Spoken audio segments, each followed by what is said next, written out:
मेरे ख्याल से बहुत अच्छे अच्छे बच्चे ऐसे हैं जो कई बार प्रीलिम्स में फेल हो जाते हैं। क्यों हो जाते हैं? इसकी एक वजह तो ये हो सकती है कि उनके पास बुद्धि का अभाव है ना। ये तो आप मानेंगे नहीं, मानना भी नहीं चाहिए। क्यों मानेंगे भाई? बुद्धि तो मोटे तौर पर लोगों में ठीक ठाक रहती है, ऐसा क्या है? तो बुद्धि का अभाव तो है नहीं। एक आध कोई बच्चा ऐसा हो सकता है कि उसकी रीजनिंग बहुत कमजोर है, मैथ्स बहुत कमजोर है, इसलिए उसी से कर नहीं पाता, उसकी बात अलग है। लेकिन जनरली आप में से एक भी ऐसा बच्चा नहीं है जो इसलिए प्रीलिम्स पास नहीं कर पा रहा कि उसकी कैपेबिलिटीज में कमी है। मैं तो ऐसा नहीं मानता हूं, आपको भी नहीं मानना चाहिए। तो क्या वजह हो सकती है? एक वजह हो सकती है कि आपकी मेहनत में कमी है। मेरा ख्याल है कि ये वजह भी ठीक नहीं है, क्योंकि पता नहीं क्यों पर मेरी समझ ये है कि जो बच्चे कमजोर बैकग्राउंड से होते हैं, और मोटे तौर पर ये कह सकता हूं मैं कि हिंदी माध्यम के या तमिल, तेलुगु, कन्नड़, मराठी, गुजराती माध्यम के बच्चे अंग्रेजी माध्यम के बच्चों की तुलना में सामान्यतः कमजोर पृष्ठभूमि से आते हैं। और जो जितनी कमजोर पृष्ठभूमि से है उसमें मेहनत करने की क्षमता उतनी ज्यादा होती है। ये जनरल ट्रेंड दुनिया भर में है। इसलिए आप देखेंगे भारत के लोग अमेरिका जाकर झंडे गाड़ देते हैं, क्योंकि वहां वो कमजोर है। तो वहां वो रात दिन मेहनत करते हैं जिंदगी बेहतर बनाने के लिए, एकदम झंडे गाड़ देते हैं। मतलब ये भी है कि यहाँ के बेस्ट लोग वहां जाते हैं, वो भी एक पक्ष है इसके पीछे। तो ये वजह भी नहीं है कि आप क्यों नहीं सिलेक्ट हो पा रहे। मेरी समझ ये है कि सफल ना होने की बेसिक वजह दो तीन है। एक तो है डिसिप्लिन, कि मेहनत करना लेकिन उसको डिसिप्लिन के साथ ना कर पाना। जैसे 3 दिन पढ़े तो ऐसा दशरथ माझी की तरह पढ़े, जब तक तोड़ेंगे नहीं तब तक छोड़ेंगे नहीं, इस भाव से पढ़े, और 3 दिन बाद 7 दिन के लिए लेट गए, एकदम आराम करेंगे। 3 दिन ज्यादा पढ़ लिए थे, उसके बाद सिर्फ दिमाग में चक्कर आ रहा है, तो वो ठीक करने के लिए सो रहे हैं। एक तो ये हो सकता है कि लगातार नहीं पढ़ पा रहे। दूसरा, मेहनत पर्याप्त नहीं होती ना। मेहनत से ज्यादा जरूरी है स्ट्रेटेजी। देखिए, अगर मेहनत करने से ही बात बनती तो अगर पशुओं की तुलना की जाए तो गधे घोड़ों की जगह आसीन हो गए होते, पर गधे गधे ही रह के ज्यादा मेहनत करके भी, और घोड़े घोड़े ही है ना। बुरा मत मानिएगा इन शब्दों का, भाव समझिए कि सिर्फ मेहनत से नहीं होता है। कितनी मेहनत कहां करनी है, किस गति से, किस अनुपात में, किस त्वरा के साथ, किस त्वरा मतलब स्पीड के साथ करनी है, ये सब अगर गाइडेंस पूरी आपके पास हो, या तो स्ट्रेटेजी आप खुद बहुत अच्छी बनाने में माहिर हो। जैसे मैं जब विद्यार्थी था, मुझे ऐसा लगता था कि स्ट्रेटेजी बहुत आसान चीज है, इसमें क्या दिक्कत है, और मुझे कभी किसी की जरूरत पड़ी नहीं स्ट्रेटेजी बनाने में, क्योंकि सबका अपना अपना माइंड होता है। मेरा जो तरीका है सोचने का वो एल्गोरिथमिक ज्यादा है, तो वो स्ट्रेटेजी बन जाती है आराम से, दिक्कत नहीं आती। हर व्यक्ति का वैसा नहीं होता, कुछ लोग क्रिएटिव ज्यादा होते हैं, कुछ का अलग तरीके से दिमाग काम करता है, तो स्ट्रेटेजी में उतना दिमाग उनका नहीं लगता। तो या तो आप खुद बना ले, या कोई आपका साथ दे आपकी स्ट्रेटेजी बनाने में और एग्जीक्यूट करने में, यही तरीका है। तो मैं स्ट्रेटेजी प्लस गाइडेंस एक साथ लिख देता हूं, तो आप समझ पाएंगे कि इस प्रोग्राम के पीछे हमारा मंतव्य क्या है, उद्देश्य क्या है। ठीक है। तीसरा क्या होता है, जैसे हम में से कई लोग ओवर कॉन्फिडेंस के शिकार होते हैं, कुछ लोग अंडर कॉन्फिडेंट होते हैं। और मैं अपनी क्लासेस में ये बात कई बार समझाता हूं, किसी के कॉन्फिडेंस से किसी के व्यक्तित्व का आकलन नहीं करना चाहिए। चारों संभावनाएं, जबरदस्त व्यक्तित्व, जबरदस्त कॉन्फिडेंस, ये हो सकता है। जैसे मोदी जी, ये भी हो सकता है कि व्यक्तित्व जबरदस्त ना हो और कॉन्फिडेंस जबरदस्त हो।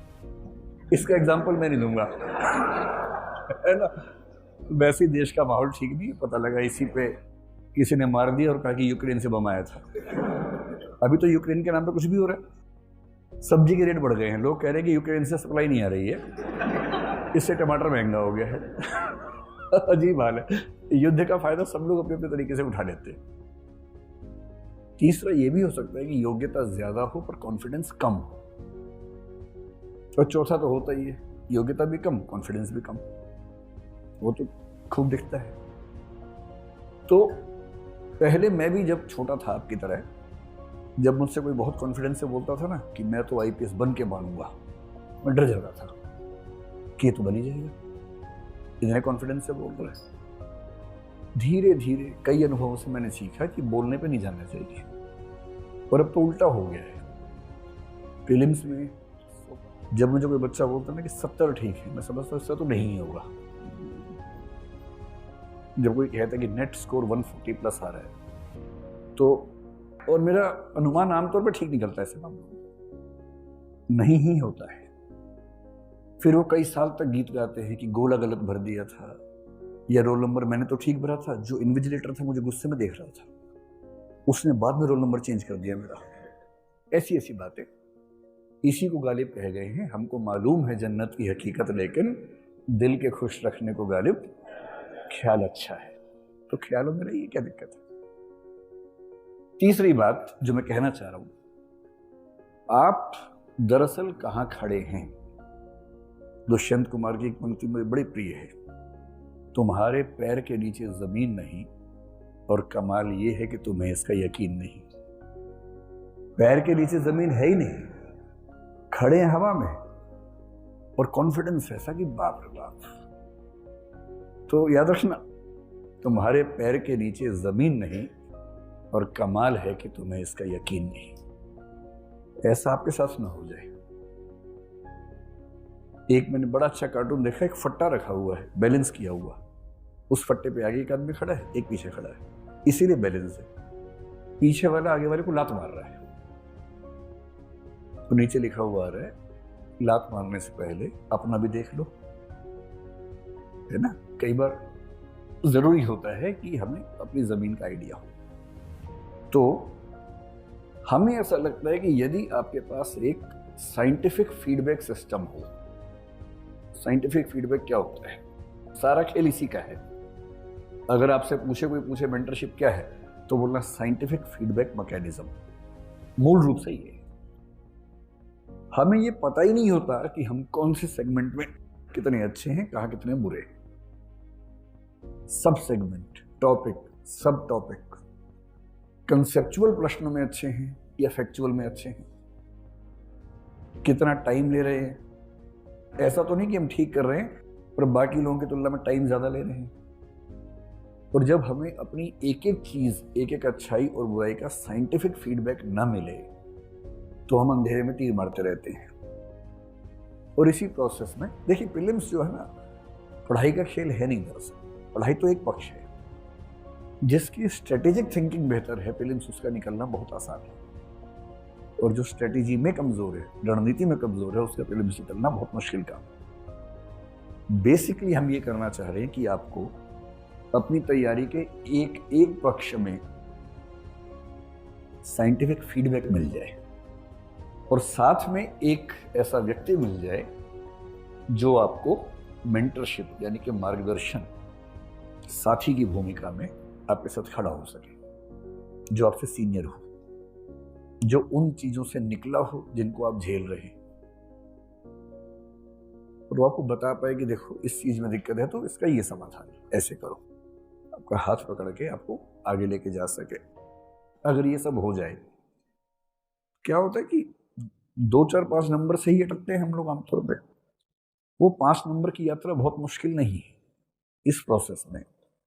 और इस वजह से हमने इन सब चीजों को मिलाकर एक कंसेप्ट बनाया। हमारी एक बड़ी टीम, करोलबाग में कुछ लोग हैं, कुछ ही हमारी टीम है, सबने मिलकर प्लानिंग की। जो भी बेस्ट हो सकता है वो सारा यहाँ के बच्चों को मिले। और मैं अपनी इंग्लिश की टीम का भी शुक्रगुजार हूँ, उन लोगों ने बड़ी हेल्प की।